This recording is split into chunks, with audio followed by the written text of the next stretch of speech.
तू है तो दिल धड़कता है, तू है तो सांस आती है, तू न तो घर घर नहीं लगता, तू है तो डर नहीं। हेलो नमस्कार, मैं हूं अर्जुन आपका दोस्त और आज हम लोग जानेंगे चंपारण सत्याग्रह के बारे में।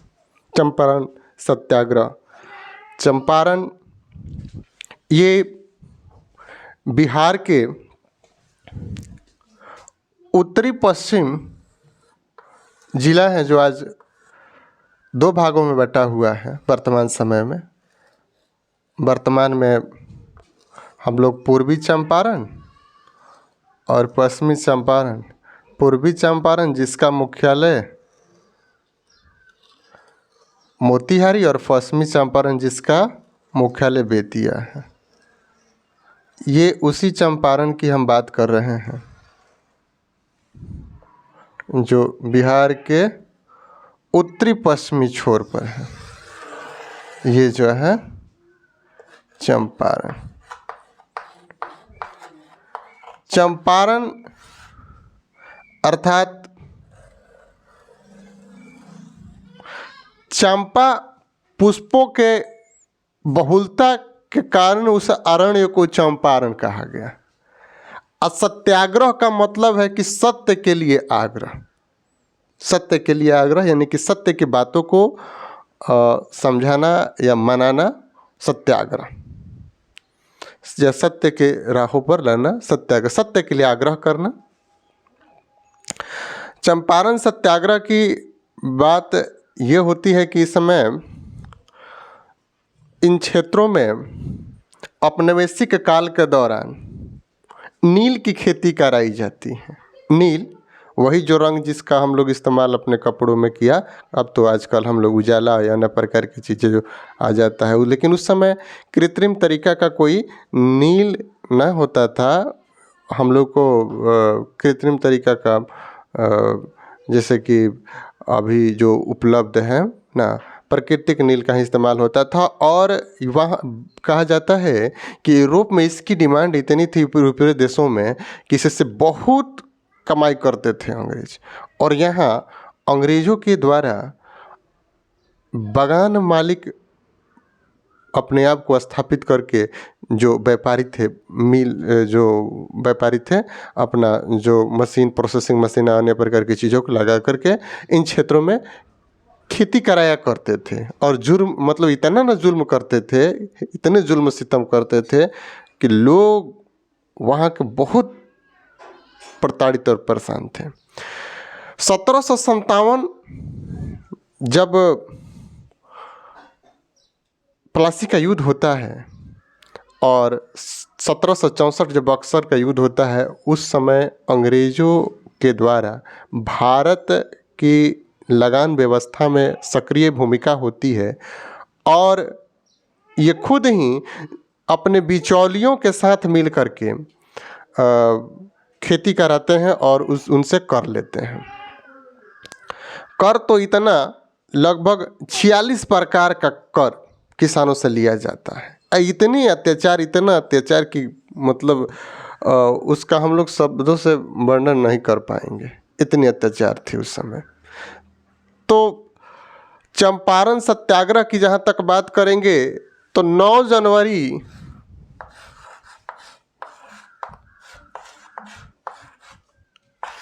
1915 को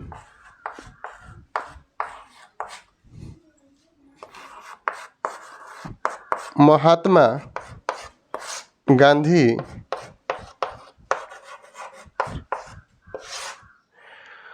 दक्षिण अफ्रीका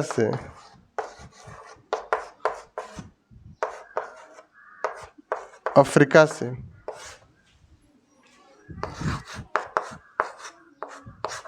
भारत लौटते हैं।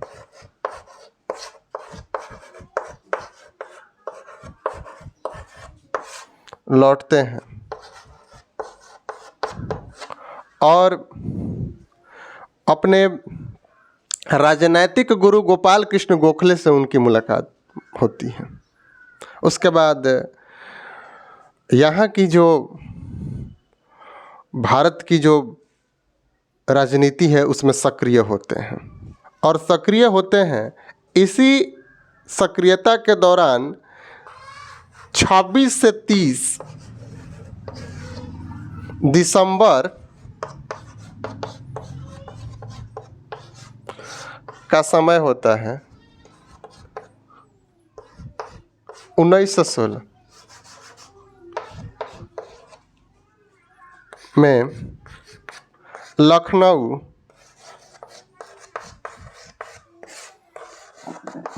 अधिवेशन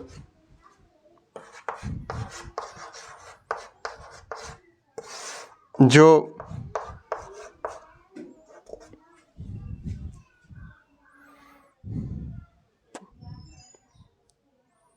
जिसका अध्यक्ष अंबिका चरण मजूमदार होते हैं, अधिवेशन में पहुंचते हैं।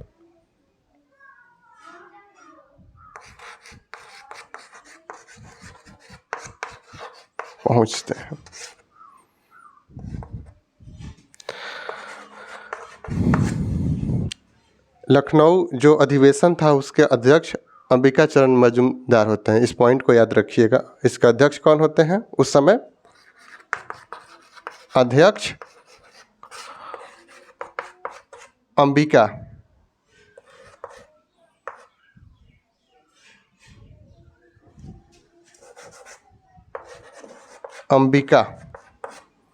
चरण मजूमदार।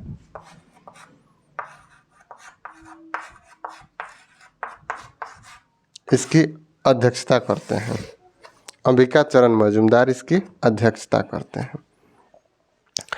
और यहाँ बड़े बड़े कांग्रेस के नेता पहुँचे हुए हैं। इसमें लोकमान्य तिलक भी पहुँचे हुए हैं। इसी क्रम में राजकुमार शुक्ल नामक एक चंपारण के ही किसान होते हैं जो बड़े प्रताड़ित हैं नीलहो गोरों से। होता यह है कि बेलवा कोठी के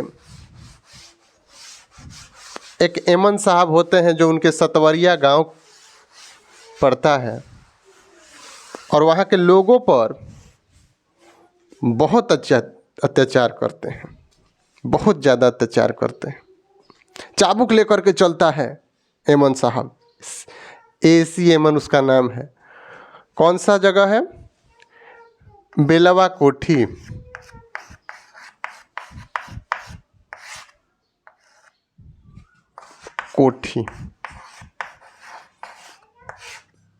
और वहाँ के नील्हा गोरा कौन था?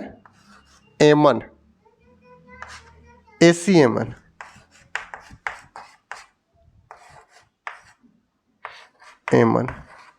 एसी एमन है, एसी एमन है। और सतवरिया ये अभी जो है सतवरिया ही पड़ता है बेलवा कोठी पश्चिमी चंपारण बेतिया में, जहाँ के मनोज वाजपेयी हैं जो एक्टर हैं, भारतीय फिल्म जगत के प्रसिद्ध एक्टर हैं।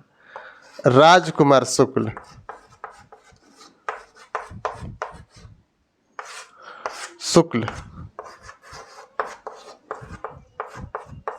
बड़ी प्रताड़ित हैं इससे, इस एमन साहब से, गोरे नीलहे से। ये एक्चुअली यानी वास्तव में तिनकठिया पद्धति के द्वारा कृषि कराई जाती है यहाँ पे। तिनकठिया पद्धति का मतलब ये होता है कि 3 कट्ठा 20 कट्ठा में 3 कट्ठा नील की खेती अनिवार्य था उस समय। 3 कट्ठा जो है 20 कट्ठा में अनिवार्य था। इसको 3 कट्ठिया प्रथा कहा जाता है। इसके पहले भी हालांकि ये हो चुका है, पहले वाला भी जान लेते हैं। 1867 में प्रथम नील विद्रोह हो चुका है। नील विद्रोह उस समय पचकठिया पद्धति लागू था। पचकठिया पचकठिया पद्धति। उस समय पचकठिया पद्धति लागू था। पचकठिया का मतलब है कि 20 कट्ठा में 5 कट्ठा नील की खेती।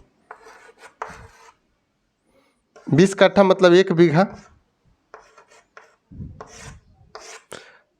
1 बीघा 1 बीघा में 3 कट्ठा नील की खेती अनिवार्य थी।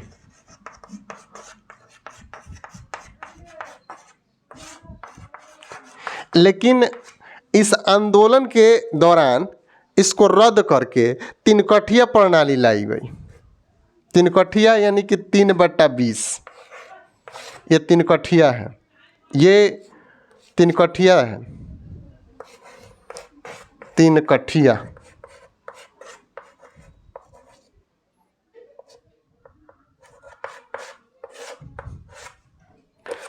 तीन कट्ठिया प्रथा लागू कर दी गई। उसके बाद 3 कट्ठिया प्रथा लागू कर दी, मतलब ये 20 कट्ठा में 20 कट्ठा में 20 कट्ठा में 3 कट्ठा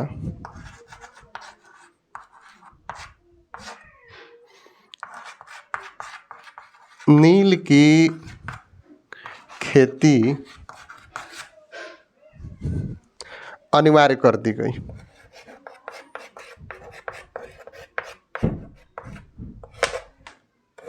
अनिवार्य कर दी गई।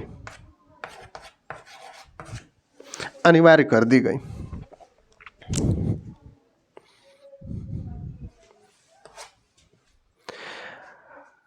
इसमें होता था कि 3 कट्ठा जो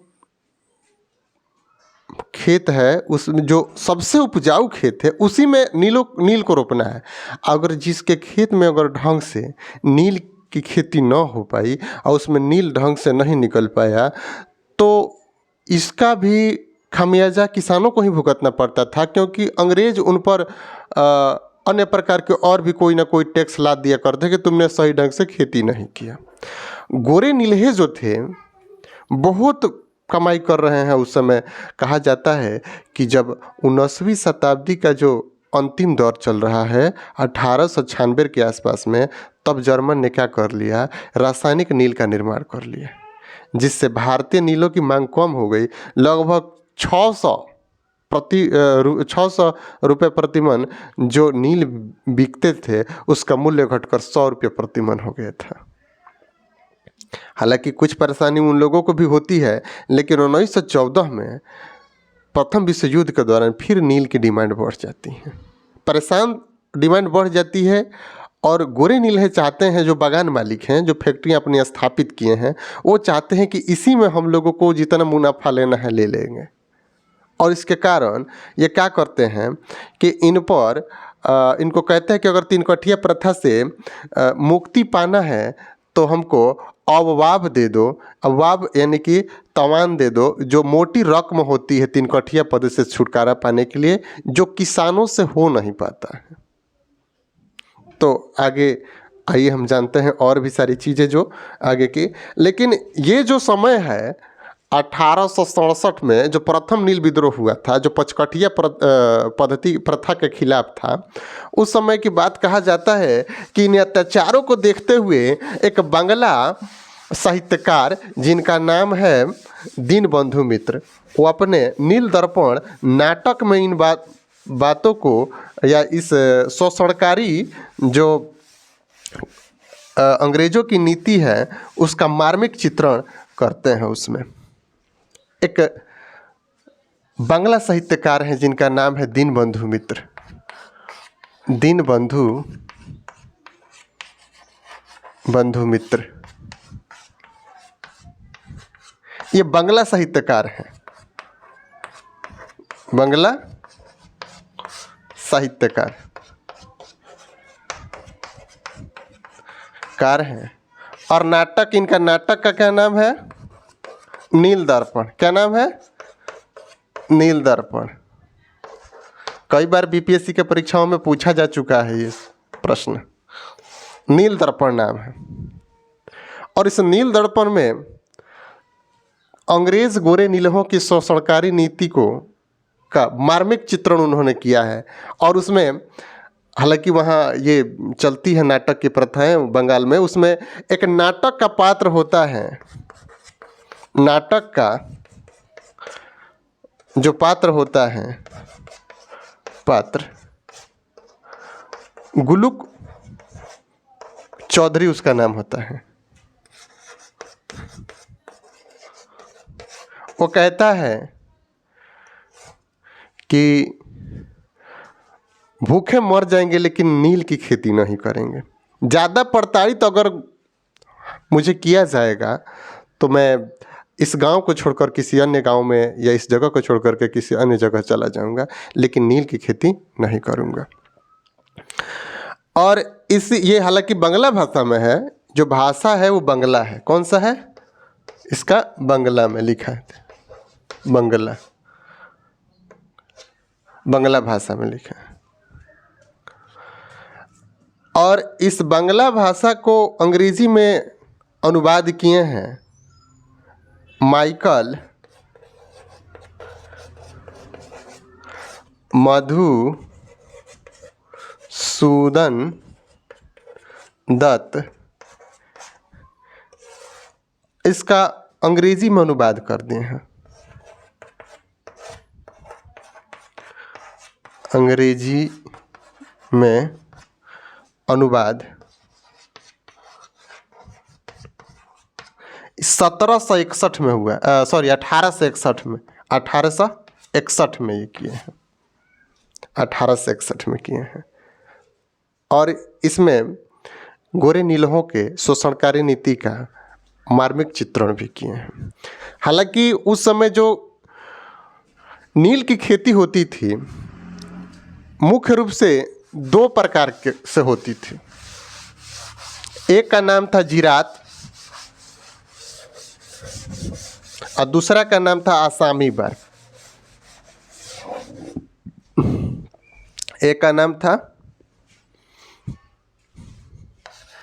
जीरात। जीरात में जो गोरे नीलह होते हैं बागान मालिक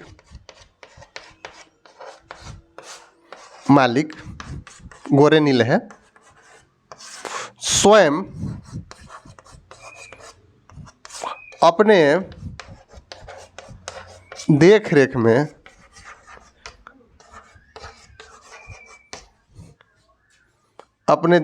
में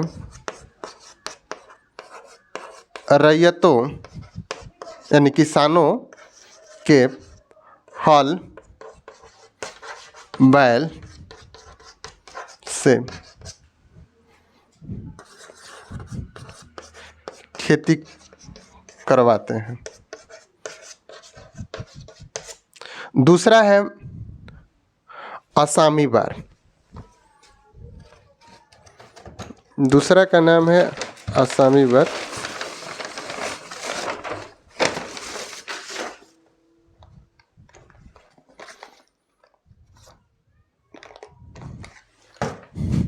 दूसरा का नाम है आसामी बार।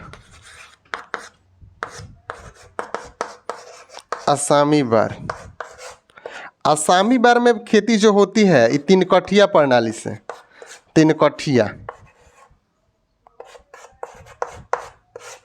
प्रथा के द्वारा। 3 कठिया प्रथा वही जो 20 कट्ठा में 3 कट्ठा नील की खेती करनी होती थी। आसामी बार में एक खुश्की और कुर्तौली होती है, वो सबसे शोषणकारी होती है। क्या नाम है? खुश्की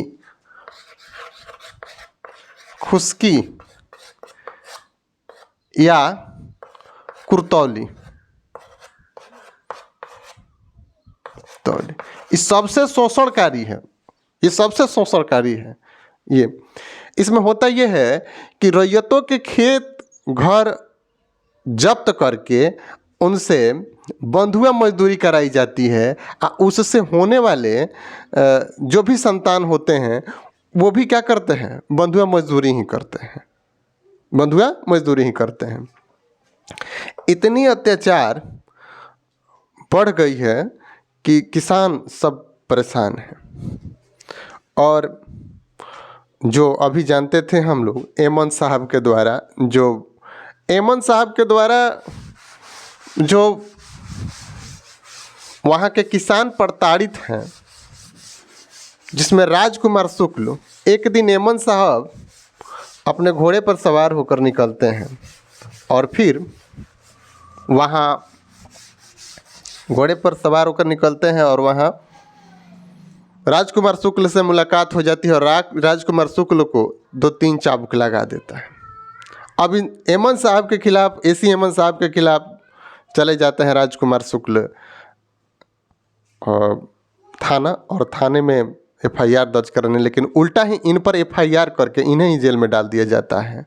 इस सिलसिले में मुलाकात हो जाती है धरणीधरन प्रसाद, गोरख प्रसाद और पीर मोहम्मद मुनीस से, और इनके सलाह पर ही कानपुर पहुंच जाते हैं। इनके सलाह पर कानपुर पहुंचते हैं और कानपुर पहुंचने के उपरांत गणेश शंकर विद्यार्थी से मिलते हैं। गणेश शंकर विद्यार्थी उस समय प्रताप समाचार पत्र के संपादक हैं। प्रताप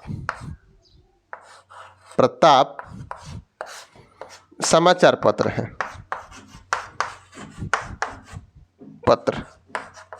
समाचार पत्र के संपादक हैं। और यहाँ की आप बीती को सुनाते हैं।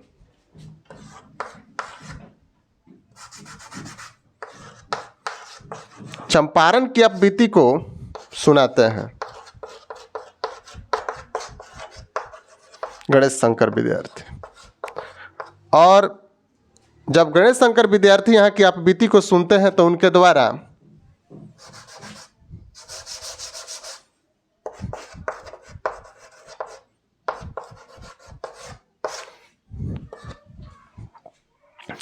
तो उनके द्वारा 4 जनवरी 1915 को एक लेख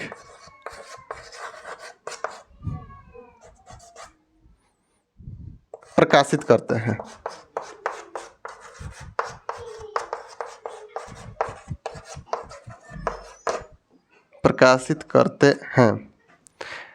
जिसका नाम होता है चंपारण में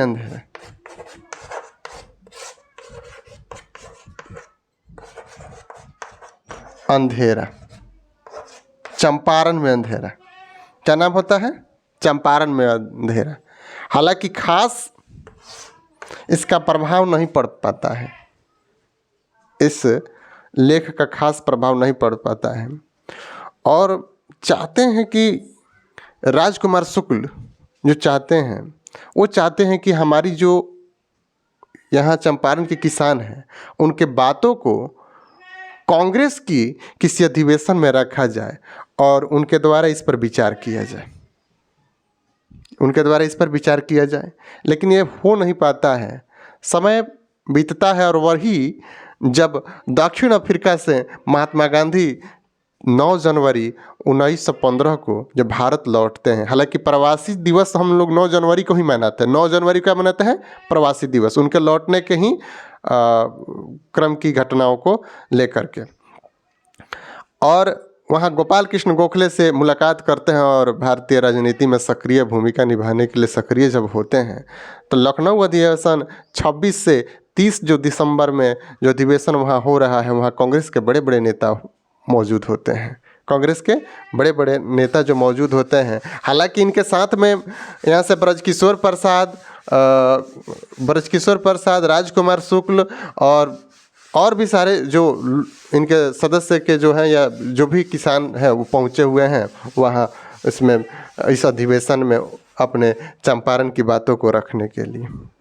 कोई भी कांग्रेस के बड़े नेताओं ने इनके बातों पर किसी भी प्रकार का सुध नहीं लिया और इस बात को टाल दिए कि अभी हमारे पास समय इन चीज़ों के लिए नहीं है। लेकिन महात्मा गांधी इसी बात को स्वीकार कर लेते हैं और कहते हैं कि हम चंपारण आएंगे और वहाँ के किसानों की हालत को देखेंगे, उसके बाद किसी भी प्रकार का कोई कार्य किया जाएगा।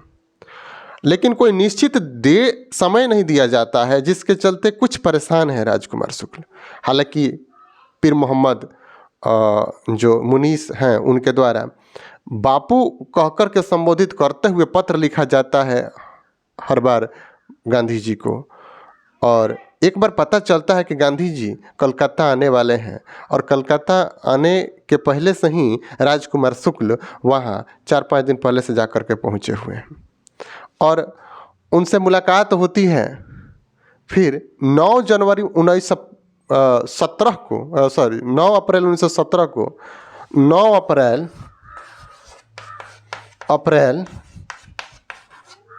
1917 को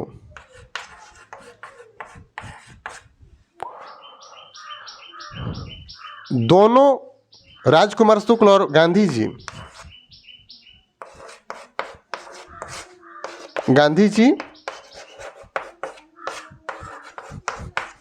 और राजकुमार शुक्ल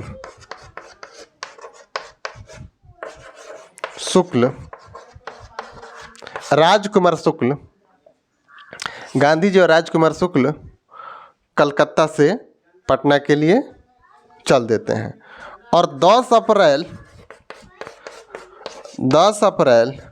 1917 को पटना पहुंचते हैं।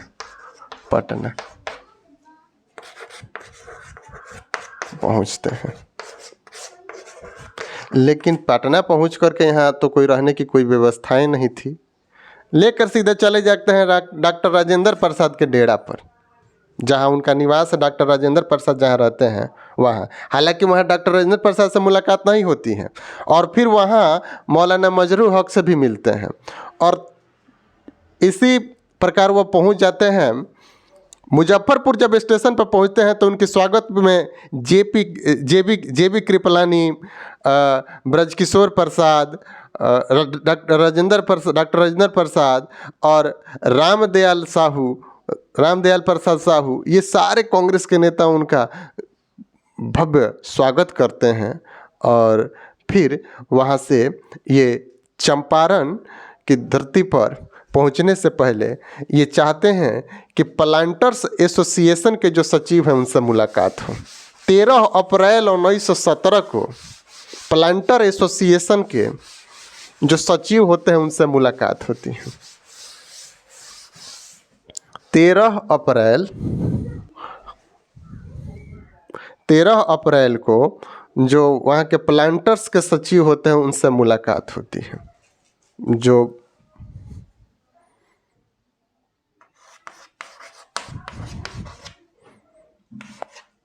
प्लांटर्स के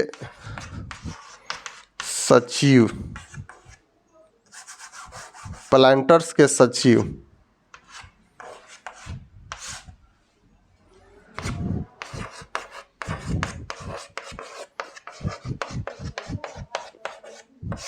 13 अप्रैल को होती है 1917 को मुलाकात होती है और इस बात पर सहमति बनती है कि यहाँ की जो भी जांच होगी या जो भी कार्य होगा उसमें आप सहयोग करेंगे। जो सचिव होता है JM विल्सन्स जो होता है यहाँ का सचिव होता है, क्या नाम होता है इसका? JM विल्सन सचिव होता है, उससे मुलाकात होती है। उसके बाद 15 अप्रैल 1917 को चंपारण यानी मोतिहारी पहुंचते हैं।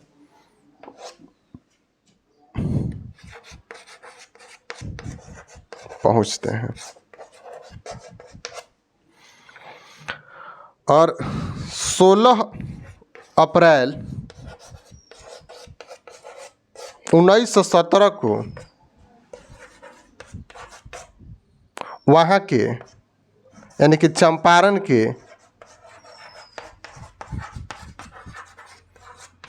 मजिस्ट्रेट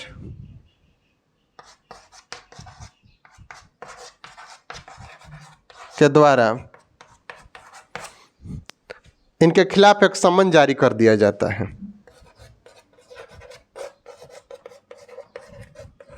यानी गिरफ्तारी वारंट, और धारा 44 लागू कर दी जाती है। 144 धारा 144 लागू कर दी जाती है और गिरफ्तार कर लिए जाते हैं महात्मा गांधी 16 अप्रैल 1917 को। भी जैसे ही वहाँ के जो गांव में किसानों के बयान लेने के लिए, किसानों से मिलने के लिए पहुँचते हैं, तभी उन्हें गिरफ्तार कर लिया जाता है। लेकिन 18 अप्रैल 1917 को फिर इनको इस बात को मनवा करके छोड़ दिया जाता है कि किसी भी प्रकार का दंगा नहीं होना चाहिए। 18 अप्रैल 1917 को। और वहाँ के जो मजिस्ट्रेट हैं चंपारण के, उनका नाम है हाईकॉक। क्या नाम है? हाईकॉक है, WB हाईकॉक,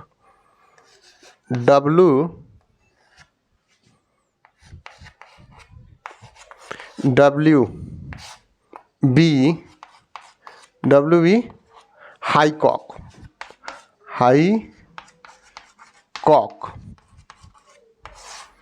यानी कि उस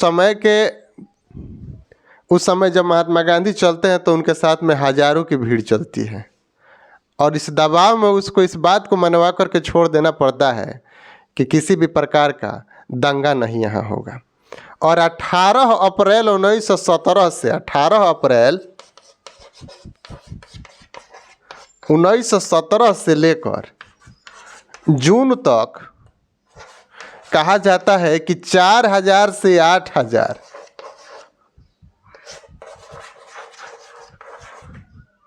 किसानों के बयान दर्ज किए गए।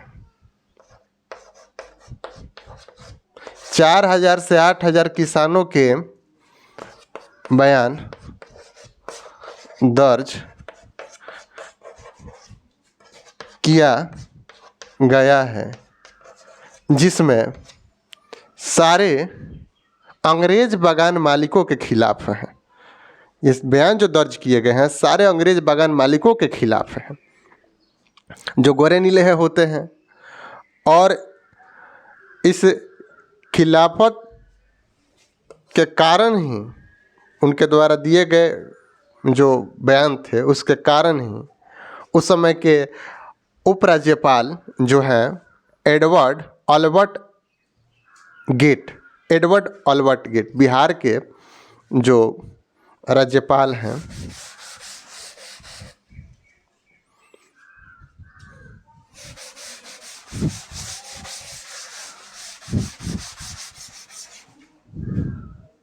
बिहार के राज्यपाल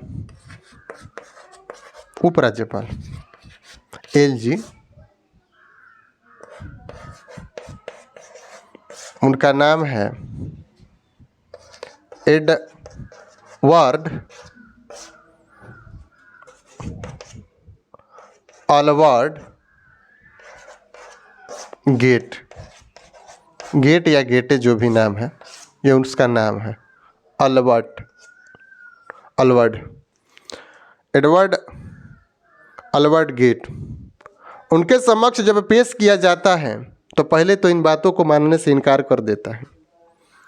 पहले उनके समक्ष जब ये पेश किया जाता है तो इन बातों को मानने से इनकार कर देता है।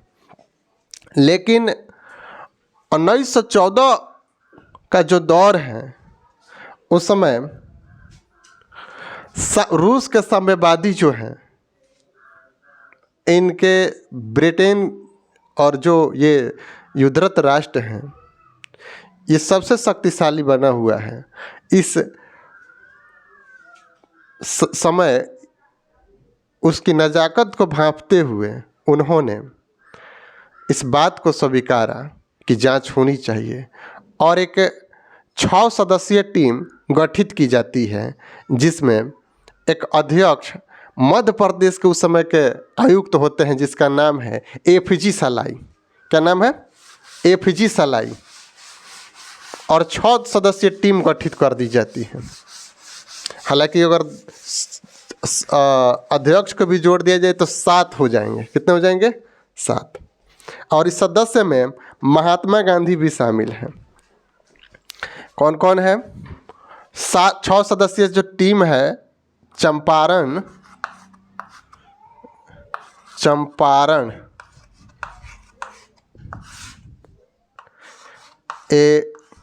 एग्रेरियन कमेटी की गठन की जाती है। और इसमें 6 सदस्य जांच समिति जो है, 6 सदस्यीय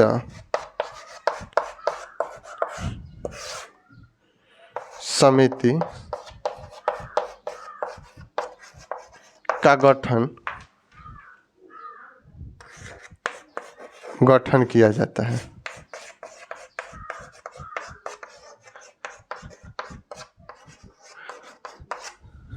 छह सदस्य, जिसमें अध्यक्ष कौन है? इसके अध्यक्ष एफजी सलाई, ये अध्यक्ष हैं एफजी सलाई। सदस्य कौन कौन है?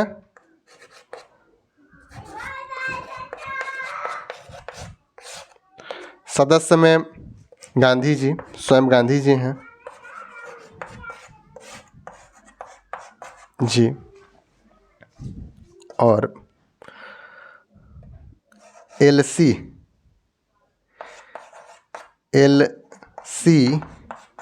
आदामी,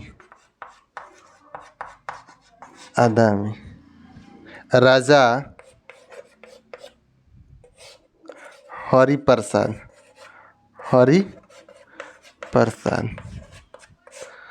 दूसरा एक है नारायण सिंह,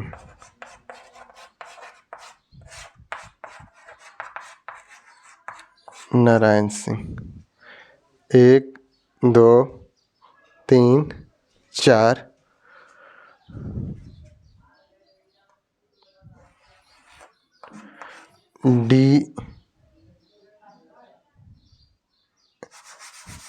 जी रैनी,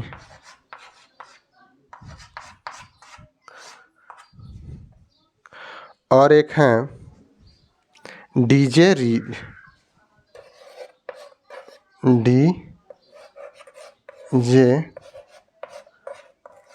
रीड।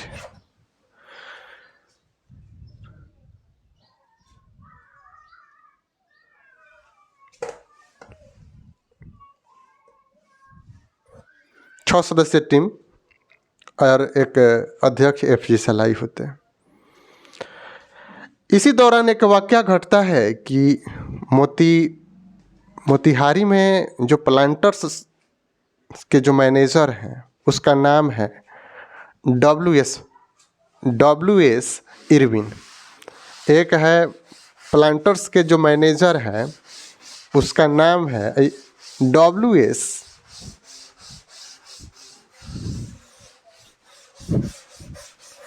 प्लांटर्स के जो मैनेजर हैं, चंपारण प्लांटर्स के जो मैनेजर हैं,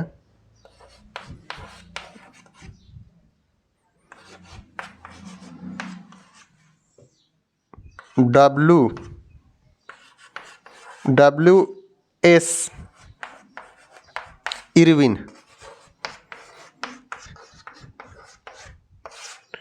रात्रि भोज पर गांधी जी को बुलाता है। रात्रि भोज और वार्ता पर गांधी जी को बुलाता है।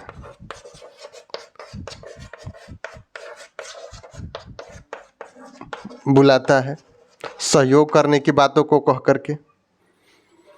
लेकिन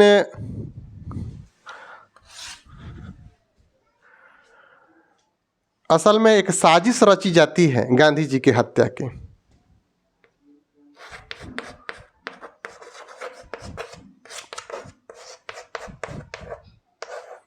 गांधी जी की हत्या की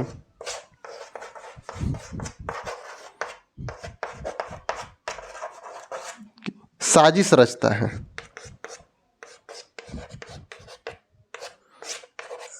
है, ये साजिश रचता है ये गांधी जी की हत्या कर दी जाए। और हत्या भी करना चाहता है अपने रसोइया के द्वारा, जो रसोइया उसके हैं बतख मियाँ। वो चाहता है कि अगर बतख मियाँ के जरिए इनका हत्या करा दिया जाए तो यहाँ हिंदू और मुस्लिम सांप्रदायिक दंगे हो जाएंगे और ये जो जांच समितियाँ गठित हुई है इसको निरस्त कर दिया जाएगा। इस भावना से उनकी हत्या करना चाहता है। लेकिन शांति के अग्रदूत को बचाने वाला भी बतख मियाँ रसोइया ही होते हैं। बतख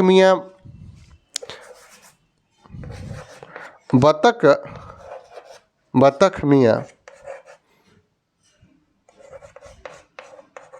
रसोइया होते हैं वहाँ,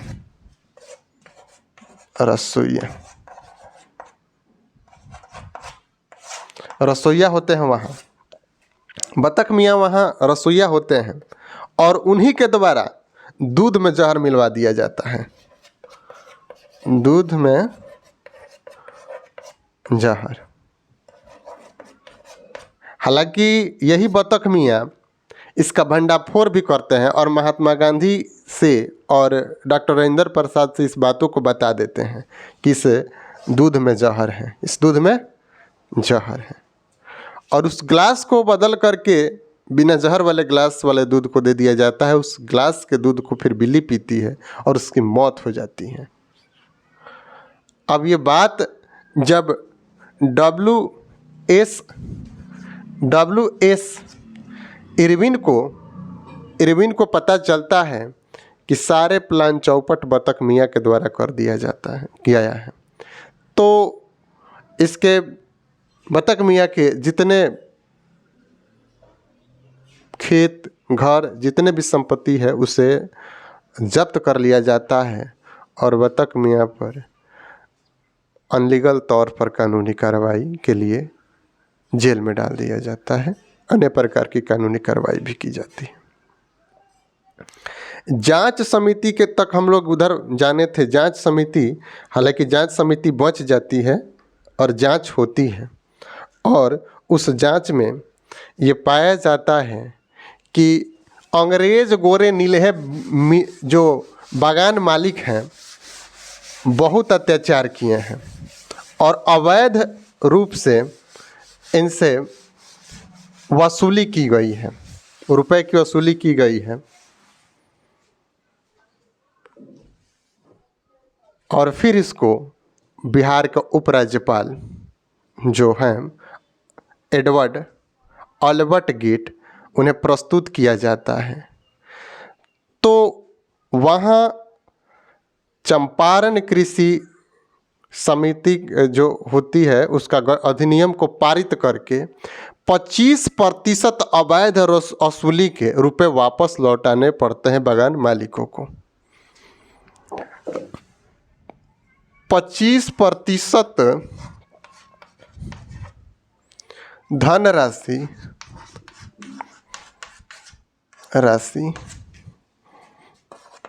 बागान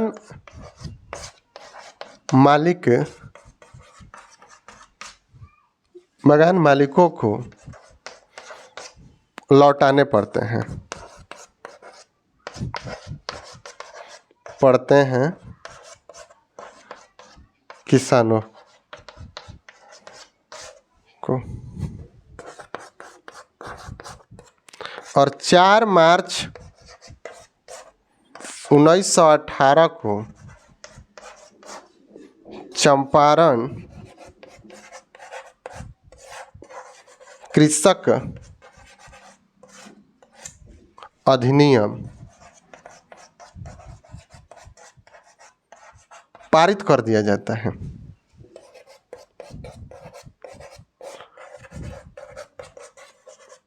दिया जाता है, पारित कर दिया जाता है। धनराशि लौटाने पड़ते हैं और इस को पारित कर दिया जाता है चंपारण कृषक अधिनियम 4 मार्च 1918 को।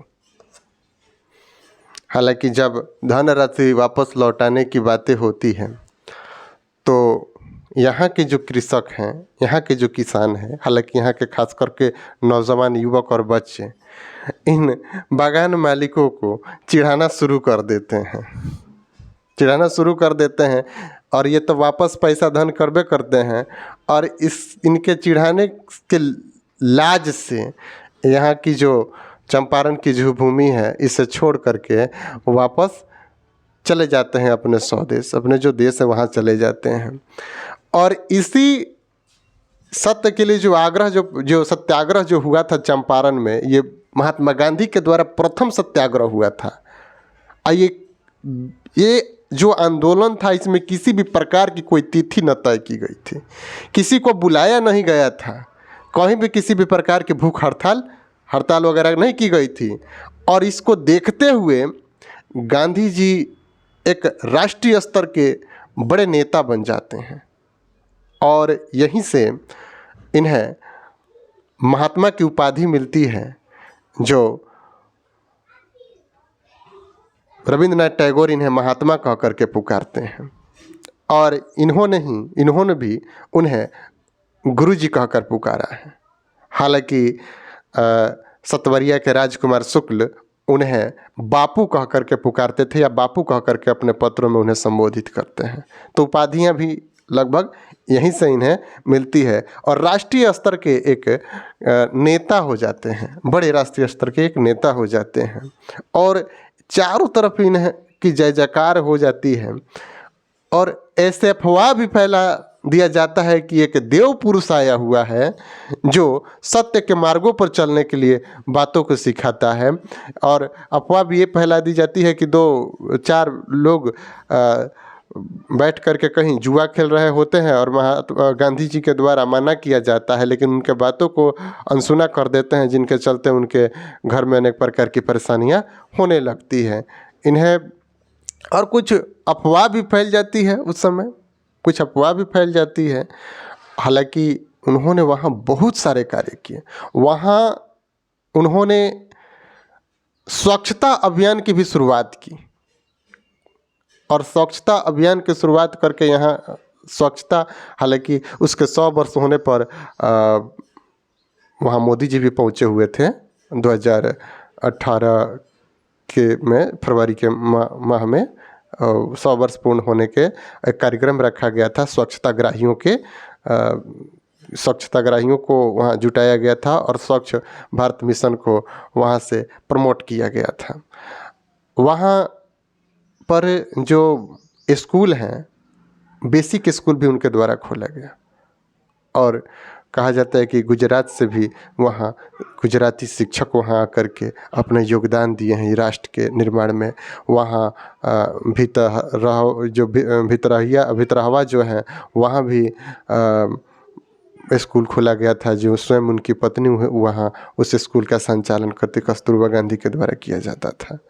तो ये चंपारण सत्याग्रह बस समाप्त हुआ। हमने इसे समझाने का प्रयास किया।